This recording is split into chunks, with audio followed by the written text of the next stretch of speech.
அடே boys and girls, இன்றைக்கி நம்ம எங்கே போயிருக்கோம் பார்த்தீங்கன்னா அண்ணா நகரில் இருக்க ஜெய்தூன் தான் போனோம். ஆஃபீஸ்லேருந்து ட்ரீட்னு சொல்லி கூப்பிட்டு போனாங்க. லிஃப்ட்டில் 6 பேருன்னு சொல்லி 2 பேர்த்த நடக்க விட்டாங்க.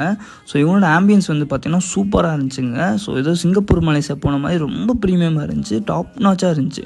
இதோட ரிஃப்ளெக்ஷன் பார்த்தீங்கன்னா அவங்களோட மெனு கார்டில் இருந்துச்சுங்க. ஸோ எல்லா ப்ரைஸுமே பார்த்தீங்கன்னா கூட தான் இருந்துச்சு. நம்மளும் எல்லாமே கவர் பண்ணுறாமல் ஆர்டர் கொடுத்துருந்தோம். வரக்கு ½ அன் ஹவர் சொன்னாங்க. அந்த கேப்பில் டீம் பற்றி பேசிவிட்டு அதுக்கப்புறம் அவங்களோட சிக்கன் சூப் வந்து கொடுத்தாங்க. இங்கே ஸ்டார்ட் ஆச்சுங்க இந்த ஜேர்னி. ஸோ சிக்கன் சூப் பார்த்திங்கன்னா ஒரு மாதிரி ஓகேவாக தான் இருந்துச்சு. அதுக்கப்புறம் ஓடுறது தவறது பறக்கிறது எல்லாத்தையும் ஒரு பிளேட்டில் வச்சு கொடுத்தாங்க, பிளேட்டர்னு. இதோட ப்ரைஸ் பார்த்திங்கன்னா 2000 ரூபா. வச்ச கொஞ்சம் செகண்ட்லேயே எல்லாமே காலி ஆகிடுச்சு. அதுக்கப்புறம் நான் ப்ரான் பிரியாணி, சிக்கன் பிரியாணி இந்த மாதிரி நிறைய ஐட்டம் வந்து ஆர்டர் பண்ணியிருந்தோம்.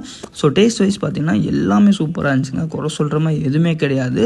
அதே மாதிரி பயங்கர குவாலிட்டியாகவும் இருந்துச்சுங்க. இதே மாதிரி குவாலிட்டியான கண்டென்ட் பார்க்குறதுக்கு நம்ம பேஜை ஃபாலோ பண்ணிக்கோங்க. அண்ட் இந்த வீடியோ உங்கள் ஃப்ரெண்டுக்கு ஷேர் பண்ணி இந்த மாதிரி ட்ரீட் வைக்க சொல்லுங்கள். நமக்கு ட்ரீட் வச்சது பார்த்திங்கன்னா நம்ம சீனியர் மேனேஜர். அவரை நினைக்கும் போது எனக்கு என்ன தோணுதுன்னா